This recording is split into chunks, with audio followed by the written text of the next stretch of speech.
Hi hello నమస్తే welcome back to iDream media. ఈరోజు మనతో ఉన్నారు amphi certified mutual fund distributor అయిన పిఎస్ చంద్రశేఖర్ గారు. సార్తో మాట్లాడదాం. ముఖ్యంగా మధ్య తరగతి కుటుంబం వల్ల ఉండొచ్చు. ఫర్ ఎగ్జాంపుల్ ఒక నెలకి 30,000, 25,000, ఒక 35,000, 40,000 సంపాదించే వాళ్ళు అయి ఉండొచ్చు. లేకపోతే నెలకి ₹1,00,000 సంపాదించే వాళ్ళు అయి ఉండొచ్చు. వీరిద్దరూ వాళ్ళ గోల్స్కి అనుగుణంగా అది ఇల్లు అయి ఉండొచ్చు, రిటైర్మెంట్ ఫండ్ అయి ఉండొచ్చు, దానికి తగ్గట్లుగా ఎలా ఇన్వెస్ట్ చేయాలి అనేది తెలుసుకుందాం. నమస్కారం సార్. నమస్తే అండి. సార్, ఇప్పుడు ఒక్కొక్కరికి ఒక్కొక్క రకమైన సంపాదన అనేది ఉంటుంది. ఇందాక ఇంటర్వ్యూలో చెప్పిన విధంగా కొంతమందికి ₹25,000, కొంతమందికి ₹1,00,000, ఇట్లా డిఫరెంట్గా ఉన్న కేటగిరీస్ వాళ్ళు అండ్ అది ఒక 30 సంవత్సరాల పాటు ఇన్వెస్ట్ చేసుకుంటూ వెళ్ళాలి. ఒక రిటైర్మెంట్ ఫండ్కనో లేదంటే ఒక పెద్ద గోల్కనో వాళ్ళ ప్లానింగ్ ఏ విధంగా ఉండాలంటారు? మ్యూచువల్ ఫండ్స్లో ఇన్వెస్ట్ చేసేటప్పుడు ప్రతి ఒక్కరికి ఏం చెప్తామంటే గోల్ సెట్ చేసుకోండి, గోల్ సెట్ చేసుకుని దాని పరంగా ఇన్వెస్ట్ చేస్తూ వెళ్ళండి అంట. సరే, ఇవాళ ప్రతి ఒక్కరు ఏంటంటే ఆ గోలు ఎంత అనేది ఒకసారి డిసైడ్ అయ్యారనుకోండి. So ₹1,00,00,000, ₹2,00,00,000, ₹3,00,00,000, ₹4,00,00,000, whatever is the amount, వాళ్ళకి ఎంత కావాలని డిసైడ్ చేసుకునేటప్పుడు వాళ్ళు ఎంత మంత్లీ కట్టాలనేది తెలుస్తూ ఉంటుంది. సో ఇక్కడ మనం ఇవాళ మాట్లాడుకుంటుంది ఏంటంటే సార్, మినిమం 5,000 నుంచి మాట్లాడుకుందాం. ఎస్ఐపి సిప్ అమౌంట్ 5,000 నుంచి 70,000 వరకు తీసుకుందాం. వన్ బై వన్ మాట్లాడుతూ వెళ్దాం. ఒకవేళ ఇంత అమౌంట్ వాళ్ళు ఇన్వెస్ట్ చేస్తే 30 సంవత్సరాల వరకు ఇన్వెస్ట్ చేస్తారు. ఈ సిప్ అమౌంట్స్ చేస్తే ఎంత అమౌంట్ ఇన్వెస్ట్ చేస్తున్నారు, ఎంత కార్పస్ క్రియేట్ అవుతుంది అనేది చూద్దాం. ఈ సింపుల్గా ఇది మన చార్ట్ చూసుకుంటే సార్, ఏదైతే మనం నేను చూపిస్తాను ప్రజలకి, దాంట్లో ఆ చార్ట్ చూసుకుంటే అంత కార్పస్ అనేది క్రియేట్ చేస్తుంది. సో అలాగా ఎవరైతే ఎంత ఎఫర్ట్ చేయగలరో ఎస్ఐపి అమౌంట్ అనేది దాని పరంగా మనం ఇన్వెస్ట్ చేస్తూ వెళ్తే 30 years అనేది ఆ కార్పస్ క్రియేట్ అవుతుంది. సో ఇప్పుడు మనం మాట్లాడుకుందాం సార్. టెన్యూర్ ఏమో 30 years సమయం ఉండాలి సార్. రిటర్న్స్ మనం ఇందాక మాట్లాడుకున్నట్టుగా 6% inflation plus 6.25% real GDP growth అనుకుంటే 12% అనేది on average for illustration purpose తీసుకుందాం.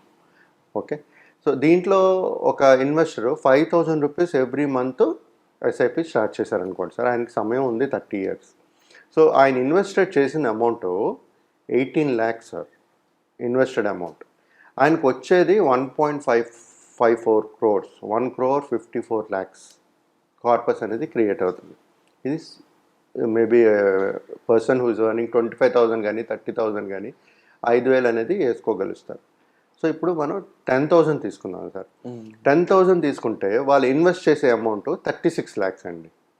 36 lakhs. వాళ్ళకి వచ్చే అమౌంట్ 3.08 crores. చూడండి, సమయం సేమ్. ఆయన పెట్టిన పెట్టుబడి 5,000, ఇక్కడ 10,000, 5,000 పెంచారు. Same tenure 30 years. బట్ ఆయన ఇన్వెస్ట్ చేసిన అమౌంట్ 36 lakhs, వచ్చేది 3.08 crores వస్తుంది. అంటే ఆల్మోస్ట్ డబుల్. సో ఇక్కడ ఏంటంటే నేను చెప్తుంది పవర్ ఆఫ్ కాంపౌండింగ్ కనబడుతుంది. ఎప్పుడైతే మనకి సమయం ఎక్కువ ఉంటుందో మనకు పవర్ ఆఫ్ కాంపౌండింగ్ ప్లే చేస్తుంది. జనరల్గా ఈ పవర్ ఆఫ్ కాంపౌండింగ్ అనేది 7th year తర్వాత కనబడుతుంటుంది. ఓకే, సో నెక్స్ట్ 15,000 తీసుకున్నాం సార్. 15,000 తీసుకునేటప్పుడు 54 lakhs ఇన్వెస్ట్ చేస్తారు, రైట్. వాళ్ళకి వచ్చే కార్పస్ 4,63 lakhs. చూడండి, అక్కడ చూడండి 3 crores, 4.63 అంటే 1.6 crores ఎడిషనల్. సో ఇప్పుడు మనం 20,000కి వెళ్దాం సార్. 20,000కి వెళ్ళేటప్పుడు 72 lakhs ఇన్వెస్ట్ చేస్తుంటారు. ఇన్వెస్టెడ్ అమౌంట్ 30 years చేస్తారు. ఇక్కడ వచ్చేది మనకి 6.17 crores. 4 నుంచి 6కి వెళ్ళిపోయింది, మళ్ళీ 2 కోట్లు. 30,000 తీసుకుందాం. 1,08 lakhs ఇన్వెస్ట్ చేస్తారు సార్. ఆయనకు వచ్చేది 9.25 crores. చాలా సింపుల్ చూడండి సార్. 30,000 ఎస్ఐపి వేస్తున్నారు, 30 years వేస్తున్నారు. ఆయనకు వచ్చేది 9.25 crores. 30 ఇప్పుడు ఎవరైతే 80,000, 70,000 సంపాదిస్తున్నారు, ఈ 30,000 అనేది వేసుకోవచ్చు సార్. వాళ్ళు ₹1,00,000 సంపాదిస్తున్న వాళ్ళు డిపెండింగ్ ఆన్ దర్ ఎక్స్పెన్సెస్. ఆ ఎక్స్పెన్సెస్ ఎప్పుడైతే మనం కంట్రోల్ చేయగలుగుతామో అప్పుడే ఇలాంటి ఇన్వెస్ట్మెంట్స్ అనేది మనం చేయగలుగుతాం. మనం ఎంత సంపాదించినా మన ఎక్స్పెన్సెస్ కానీ కంట్రోల్లో లేకపోతే మన ఇన్వెస్ట్మెంట్స్ అనేది చేయలేము, మన గోల్ సెట్ చేసుకోలేము, మన గోల్ రీచ్ అవ్వలేము. ఒక ప్లాన్ ఉండాలి, డిసిప్లిన్ ఉండాలి. సో ఇలా తీసుకుంటూ వెళ్తే సార్ నెక్స్ట్ మాట్లాడుకుందాం సార్. ఒక 35,000 అయితే 1.26 crores ఇన్వెస్టెడ్ అమౌంట్, అదే 10.79 crores క్రియేట్ అవుతుంది కార్పస్ 30 years. ఇప్పుడు 50,000 తీసుకుందాం sir. 1.8 crores invested amount, 15.42 crores corpus create అవుతుంది. సో ఇలా చూసుకుంటూ వెళ్తే 70,000 తీసుకుందాం లాస్ట్, మనం ఒక ఎగ్జాంపుల్ తీసుకుందాం. 70,000 ఇక్కడ ఇన్వెస్ట్ చేసే అమౌంట్ 2.56 crores అండి, రైట్? ఆయనకు వచ్చేది ఎంత? 21.59 crores.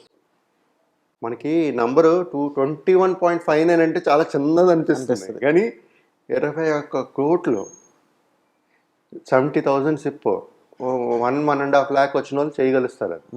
సో ఇక్కడ ఏంటంటే సార్, ఇవాళ మనం మాట్లాడుకుంటుంది ప్రతి ఒక్కరు అఫోర్డబిలిటీ బట్టి 5,000, 10,000, 15,000, 20,000, 25,000, 30,000, 35,000, 40,000, 45,000, 50,000 ప్రతి ఒక్కరు వాళ్ళ అఫోర్డబిలిటీ చూసుకుంటూ ఎప్పుడైతే 30 years సమయం ఉందో వాళ్ళ దగ్గర, వాళ్ళు ఇలాగ ఇన్వెస్ట్మెంట్స్ అనేది స్ట్రాటజీ 30 years ప్లాన్ చేసుకుంటూ ఉంటే ఇలాంటి కార్పస్ అనేది క్రియేట్ చేయగలుగుతారు. సో మ్యూచువల్ ఫండ్స్ ఒక్కటేనా ఆప్షను అంటే ఖచ్చితంగా మ్యూచువల్ ఫండ్సే వెల్త్ క్రియేట్ చేస్తుంది, ఇంకెక్కడ అనేది చేయదు. ఈక్విటీస్ కొనుక్కున్నారనుకోండి, మీరు స్టాక్స్ కొనుక్కుంటే మీకు యూ షుడ్ బి 100% షూర్ ఆ స్టాక్ పెరుగుతుందని. ప్రతిదానికి ఇప్పుడు ట్రేడింగ్ చేసేటప్పుడు ఏమంటారంటే buy at this level, stop loss ఉంటుంది, బై టార్గెట్ ప్రైస్ ఉంటుంది, buy at this current market price అంటారు. ఇవన్నీ ఉంటాయి. సో అవన్నీ తెలియాలి మనకి. అవన్నీ తెలియలేనప్పుడు కొనేసి వదిలేయడం. సో మ్యూచువల్ ఫండ్స్లో ఏంటంటే మీకు ఒక్క స్టాక్ కాకుండా ఒక ప్లాన్లో మీకు డైవర్సిఫైడ్ ఉంటుంది. డైవర్సిఫైడ్ ఉండేటప్పుడు ఛాన్సెస్ ఆఫ్ బ్యాలెన్స్ ఎక్కువ ఉంటుంది, పోర్ట్ఫోలియో బ్యాలెన్సింగ్ ఎక్కువ ఉంటుంది. అంటే మాకు కొన్ని స్టాక్స్ పడినా కొన్ని స్టాక్స్ పెరిగే ఛాన్సెస్ ఉంటాయి. ప్రొవైడెడ్ మొత్తం మార్కెట్ ఏదైనా రిసెషన్ ఉంది అనేటప్పుడు మనం ఏం చేయలేము. అది ఐదర్ డౌన్ మూమెంట్ ఉంటుంది, లేకపోతే బాగుంటే మార్కెట్ అప్పర్ మూమెంట్ ఉంటుంది. సో ప్రతి ఒక్కరు సిప్ లాంగ్ టర్మ్ ఉండేటప్పుడు ఇలా మినిమం సిప్ అమౌంట్ వేసుకుంటూ పెద్ద కార్పస్ అనేది క్రియేట్ చేసుకోవచ్చు. విరాట్ గారు, వండర్ఫుల్ ఇన్ఫర్మేషన్ సార్. ముఖ్యంగా డిఫరెంట్ లెవెల్స్ ఆఫ్ పీపుల్ ఎలా ఇన్వెస్ట్ చేయాలి, వాళ్ళు ముఖ్యంగా రిస్క్ లేకుండా లాంగ్ టర్మ్లో ఒక మంచి కార్పస్ బిల్డ్ అయ్యే విధంగా, వాళ్ళకంటూ ఒక చేదోడు వాదోడికి ఎవరిని అడగాల్సిన పని లేకుండా ఒక బిగ్ అమౌంట్ కూడా క్రియేట్ చేసుకునే విధంగానే ఈ ప్రొసీజర్ ఉండడం చాలా వండర్ఫుల్ అని చెప్పొచ్చు. మరీ ముఖ్యంగా చాలామందికి ఏంటి అంటే ఈక్విటీస్ అనేవి రిస్క్ అని అందరికీ తెలుసు, బట్ ఆ రిస్క్ మాకు వద్దు, లాంగ్ టర్మ్లో ఈక్విటీకి బెటర్ రిజల్ట్స్ ఉన్నా కూడా మ్యూచువల్ ఫండ్స్ అనేది ఏంటంటే ప్రతిసారి వాళ్ళకి ఒక హోప్ ఇస్తూ ఉంటుంది, ఎక్కడికి పోదు డబ్బు అనేది. And at the same time మంచి ఇంట్రెస్ట్ రేట్స్ కూడా ఉన్నాయి. హిస్టారికల్గా మీరు చెప్పిన విధంగా చూసుకున్నట్టయితే 12% కన్నా ఎక్కువ వచ్చిన రిటర్న్స్ కూడా ఉన్నాయి. అండ్ సమ్హౌ జస్ట్ ఎస్ఐపిల ద్వారానే 25 లక్షల కోట్లు ఇండియాకి వస్తుందంటేనే ఎంతమంది ఇన్వెస్ట్ చేస్తున్నారో మీకు అర్థం చేసుకోవచ్చు. సో అలా ఎంతోమంది ఇన్వెస్టర్స్ ఇంకా రావాలి ఇందులోకి అని చెప్పేసి, అలాగే దానికి సంబంధించిన గైడెన్స్ అండ్ ఆ నాలెడ్జ్ కోసం మీరు డిస్ప్లే అవుతున్న నెంబర్స్ కాల్ చేసి సార్ని కూడా సంప్రదించవచ్చు హెల్ప్ కోసం.